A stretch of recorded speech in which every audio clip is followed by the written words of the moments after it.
ஒரு சிறிய கிராமத்தில் ராமசாமி என்ற வயதான அப்பாவும் அவருடைய மனைவி மீனாட்சியும் வாழ்ந்து கொண்டிருந்தார்கள். அவர்களுக்கு ஒரே ஒரு மகன் குமார். ராமசாமி மிகவும் உழைப்பாளி. காலையில் சூரியன் உதிக்கும் முன்பே எழுந்து வயலுக்கு போய் உழைப்பார். அவர் வியர்வையால் தான் அந்த குடும்பம் நல்ல நிலையில் இருந்தது. என் மகன் கஷ்டப்படக்கூடாது, அவன் நல்ல வாழ்க்கை வாழணும் என்று நினைத்து கொண்டு வாழ்ந்தார். மீனாட்சியும் அதே மாதிரிதான்.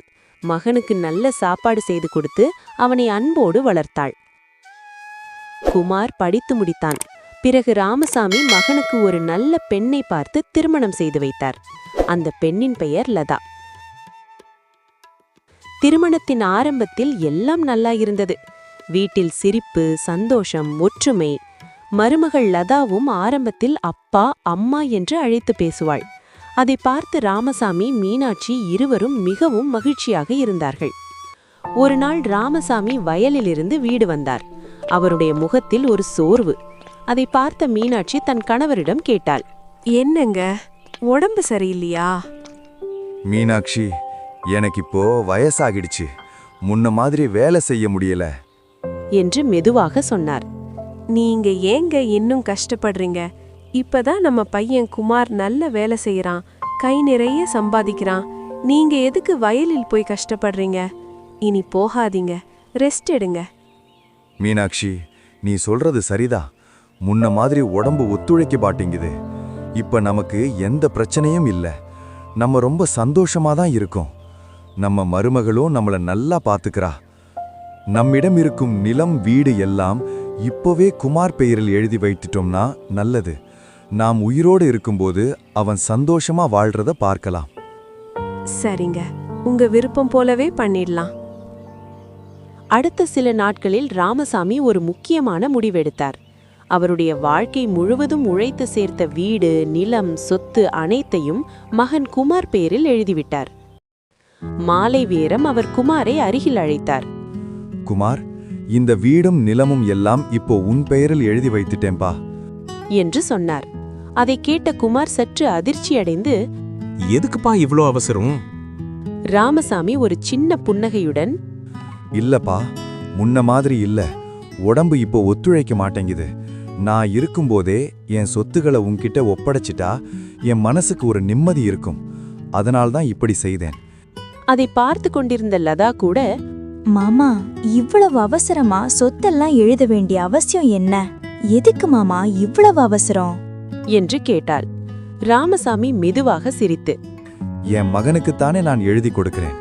இதுக்கு மேல எனக்கு வேற என்ன வேண்டும் என்றார்.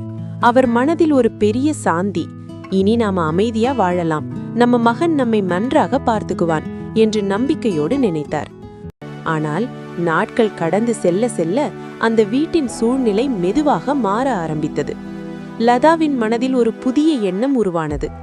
இப்போ எல்லா சொத்தும் என் கணவர் பேரில் வந்துருச்சு. இனி இந்த வயசானவர்களை இவ்வளவு கவனிக்க வேண்டிய அவசியமா என்று அவள் உள்ளுக்குள் நினைத்தாள். அந்த எண்ணமே அவளுடைய நடத்தை முழுவதையும் மாற்ற ஆரம்பித்தது. முன்னால் அன்போடு அப்பா, அம்மா என்று அழைத்து பேசின லதா இப்போது சத்தமாகவும் கட்டளையிடும் விதமாகவும் பேச ஆரம்பித்தாள். அம்மா, இந்த பாத்திரம் எல்லாம் கழுவுங்க. அப்பா, கார் ரொம்ப அழுக்கா இருக்கு, போய் காரை தொடைங்க. அவர் வேலைக்கு போக டைம் ஆயிடுச்சு என்று மரியாதை இல்லாமல் வேலைகளை சொல்ல ஆரம்பித்தாள். அந்த வார்த்தைகளில் இருந்த மாற்றம் ராமசாமி மனசை மெதுவாக காயப்படுத்த ஆரம்பித்தது. மீனாட்சியை லதா அமைதியாக விடமாட்டாள். அம்மா, இந்த பாத்திரம் எல்லாம் இன்னும் கழுவலையே. இந்த வீட்டுல தூசி முழுக்க இருக்கு, நீங்க சுத்தம் பண்ணுங்க. சமையல் இன்னும் ரெடி ஆகல, சீக்கிரம் பண்ணுங்க என்று ஒரு வேளை முடிந்ததும் இன்னொரு வேளை, அதற்கு பிறகு இன்னொரு வேளை என்று தொடர்ந்து சொல்லிக்கொண்டே இருப்பாள். மீனாட்சி உடம்பு வலித்தாலும் கை கால்கள் நடுங்கினாலும் ஒரு வார்த்தையும் எதிர்த்து பேச மாட்டாள். அவள் மெதுவாக எல்லா வேலையும் செய்து முடிப்பாள். சில நேரங்களில் சோர்ந்து சுவரை சாய்ந்து நின்று மூச்சை பிடிப்பாள். ஆனால் அடுத்த நிமிஷமே மீண்டும் வேலைக்கு திரும்பி விடுவாள். ஏன் தெரியுமா? அவள் மனதில் ஒரு எண்ணம் மட்டும்தான், என் மகன் கஷ்டப்படக்கூடாது, வீட்டில் சண்டை வரக்கூடாது. அந்த அன்புக்காக தான் அவள் எல்லாவற்றையும் பொறுத்து கொண்டாள். ராமசாமி இந்த எல்லாவற்றையும் பார்த்து கொண்டே இருப்பார். மனைவி இவ்வளவு கஷ்டப்படுவதை பார்த்து அவர் மிகவும் வருத்தப்பட்டார். ராமசாமிக்கு மிகவும் வருத்தம். குமார் இதை எதையும் கண்டுக்காம அமைதியா இருக்கான் என்று வருத்தப்பட்டார். குமார் வீட்டில் நடக்கிறதை பார்த்து எதுவும் பேச மாட்டான். அவன் மனதில் ஒரு பயம். வீட்டில் சண்டை வேண்டாம், சண்டை வந்தால் வீட்டில் உள்ள அமைதி போயிடும் என்று அவன் அமைதியாக இருந்தான். ஆனால் அந்த அமைதியே மெதுவாக பெரிய தவறாக மாறியது. அவன் பேசாமல் இருந்ததால்தான் லதாவின் நடத்தை நாளுக்கு நாள் அதிகமாகிக் கொண்டே போனது.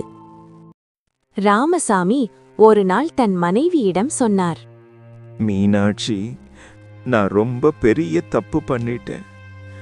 நான் சொத்தை எல்லாத்தையும் நம்ம மகன் குமார் பேர்ல எழுதி அவங்க கையில கொடுத்ததுதான் ரொம்ப பெரிய தப்பு. சொத்து கையில வந்த உடனே லதாவுடைய நடத்தை முழுசா மாற ஆரம்பிச்சிடுச்சு. முன்ன மாதிரி நம்மள அன்பா பாசமாக அழைச்சிட்டு இருந்த நம்ம மருமக இப்ப நம்ம 2 பேரையும் ரொம்ப மோசமா கடினமா நடத்துறப்போ எனக்கு ரொம்ப கஷ்டமா இருக்கு. நீ தினமும் எவ்வளவு கஷ்டப்பட்டு வேலை பண்றது, அவள் சொல்லும் வார்த்தைகள், அவள் கொடுக்கும் வேதனை, இதெல்லாம் நான் பார்க்கும்போதே என் நெஞ்சு நின்று போயிடும்னு தோணுது. இதுக்கு மேல் வேதனை என்னன்னா, நம்ம மகனே இதெல்லாம் பார்த்தும் ஒன்றுமே பேச மாட்டான். அவன் அமைதியா நிக்கிறத பார்க்கும்போது எனக்கு வாழவே மனசு வரல. அவர் கண்களில் கண்ணீர் வழிந்தது. அவர் தலையை குனிந்து அழுதார். இப்படி மனச உடைச்சிக்காதீங்க, எல்லாம் சரியாயிடும், வருத்தப்படாதீங்க என்று ஆறுதல் கூறினாள். ஒரு நாள் வீட்டில் கறிக்குழம்பு செய்திருந்தாள் லதா. எல்லாரும் சாப்பிட்டார்கள். ஆனால் ராமசாமி, மீனாட்சி இருவருக்கும் கடைசியில் மட்டும் சோறு கொடுத்தாள். அதிலும் கொஞ்சம் மட்டும். மீனாட்சி மெதுவாக கேட்டாள். லதா, சாப்பாடு ரொம்ப கொஞ்சமா இருக்கு. அப்பாவுக்கு மாத்திரை போடணும். இந்த சாப்பாடு எப்படிமா 2 பேருக்கு வரும்? லதா கொஞ்சம் கோபத்தோட இன்னும் கொஞ்சம் சாதத்தை பிளாஸ்டிக் தட்டில் வைத்து கொடுத்தாள். ராமசாமி நடுங்கும் கையால் சாப்பிட்டார். அந்த நேரத்தில் தட்டு கையிலிருந்து கீழே விழுந்து உடைந்து போனது. அதை கண்ட லதா கோபத்தில் கத்தினாள். இது என்னப்பா, நீங்கெல்லாம் ரொம்ப தொல்லை. அந்த சத்தம் கேட்டு குமார் மற்றும் குழந்தைகள் வந்தார்கள். அப்போதும் அவள் நின்றுவிடவில்லை. இந்த 2 பேரையும் ஆசிரமத்துக்கு அனுப்பிடலாம், நம்ம வாழ்க்கை அமைதியா இருக்கும். இவங்க 2 பேர் இருக்கிறதுனால நமக்கு ரொம்ப தொல்லையா இருக்கு. குமார் அமைதியாக தலையசைத்தான். அந்த வார்த்தை ராமசாமி, மீனாட்சி மனசை உடைத்தது.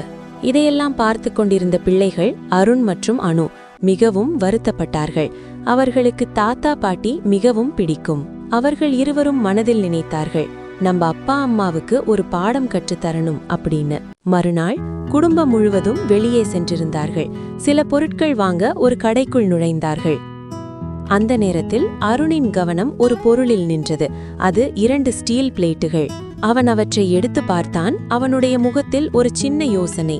அவன் தங்கச்சி அணுவை அழைத்து மெதுவாக சொன்னான். அனு, இந்த பிளேட் கீழே போட்டாலும் உடையாது போல இருக்கே. அணுவும் அதை பார்த்து தலையசைத்தாள். அவர்கள் இருவரும் சேர்ந்து அப்பா குமாரிடம் சென்றார்கள். அப்பா, இந்த 2 பிளேட் வாங்கலாமா என்று கேட்டார்கள். குமார் சிரித்துக்கொண்டு, எதுக்குடா திடீர்னு பிளேட் வாங்கணும்? அப்பா, நேத்து தாத்தா தட்டு கீழே தவறி விழுந்துச்சுல்ல, அதுக்காக அம்மா தாத்தாவை ரொம்ப திட்டினாங்க. நாளைக்கு நீங்களும் வயசான பிறகு இதே மாதிரி கையில இருந்து தவறி பிளேட் கீழே விழுந்தா நாங்களும் இதே மாதிரி தான் திட்டணும் உங்களை. கரெக்டாப்பா? குமார் முகத்தில் சின்னதா வருத்தம் தெரிந்தது. அந்த கேள்வி நேராக குமாரின் மனசுக்குள் விழுந்தது.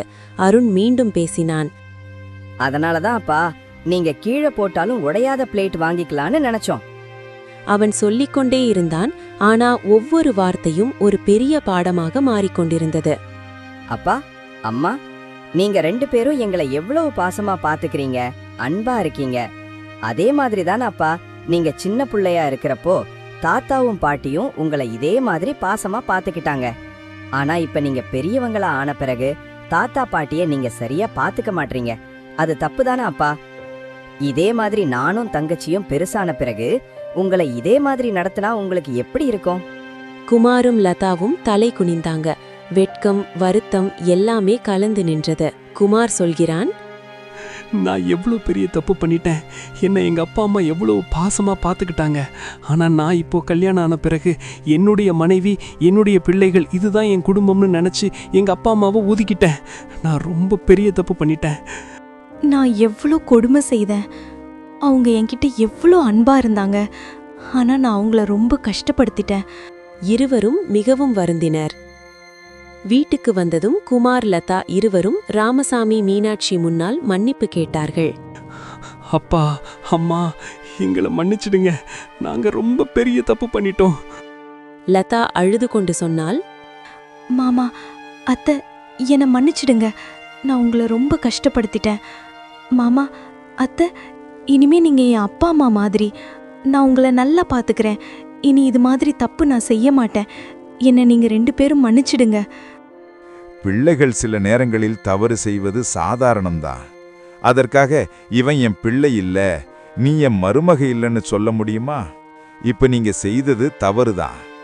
ஆனா அந்த தவறை நீங்க இப்போ உணர்ந்துட்டீங்கல்ல, அதுவே எங்களுக்கு போதும்பா. எங்களுக்கு வேற எதுவும் வேண்டாம். நீங்க நல்லா இருந்தா, நம்ம குடும்பம் அமைதியா இருந்தா, அதுவே எங்களுக்கு பெரிய சந்தோஷம். அவருடைய குரலில் கோபம் இல்லை, அன்பு மட்டும்தான் இருந்தது. அந்த நாள் முதல் அந்த வீட்டில் எல்லாம் மாறியது. லதா ராமசாமி, மீனாட்சியை அன்போடு பார்த்து கொண்டாள். வீட்டில் மீண்டும் சந்தோஷமும் அன்பும் திரும்பியது. அருண், அனு இருவரும் அதை பார்த்து மிகவும் மகிழ்ந்தார்கள். நாம் நம்முடைய பெற்றோரை எப்படி நடத்துகிறோமோ அதை பார்த்துதான் நம்ம பிள்ளைகளும் கற்றுக்கொள்வார்கள். பெற்றோர்கள் நமக்கு வாழ்க்கை கொடுத்தவர்கள். அவர்களை மதிப்பதும் பார்த்து கொள்வதும் நம் கடமை. இந்த வீடியோ உங்களுக்கு பிடிச்சிருந்தா லைக் பண்ணுங்க, உங்க ஃப்ரெண்ட்ஸ் கிட்ட ஷேர் பண்ணுங்க. இன்னும் சூப்பரான கார்ட்டூன்ஸ் பார்க்க சப்ஸ்கிரைப் பண்ண மறக்காதீங்க. நாம் அடுத்த எபிசோட்ல சந்திப்போம். பாய்.